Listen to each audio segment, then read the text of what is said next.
Breaking news. South Africa के free state province में एक और बड़ी कैश इन ट्रांजिट डकैती।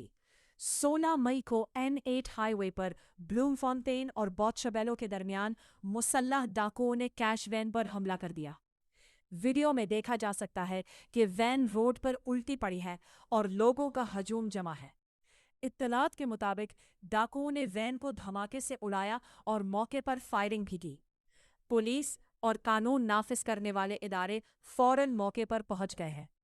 हुक्काम ने ड्राइवर्स से गुजारिश की है कि वो इस इलाके से गुरेज करें, क्योंकि तहकीकात जारी है और ट्रैफिक में शदीद रुकावट का इम्कान है। ये इलाका ब्लूमफॉन्टेन से बोत्सवाना जाने वाली मरकजी शाहरा है, इसलिए ट्रैफिक मुतासिर होने का खदशा है। साउथ अफ्रीका में कैश इन ट्रांजिट डकैतियां एक संगीन मसला बन चुकी हैं। हुक्काम आवाम से मुहतात रहने की अपील कर रहे हैं।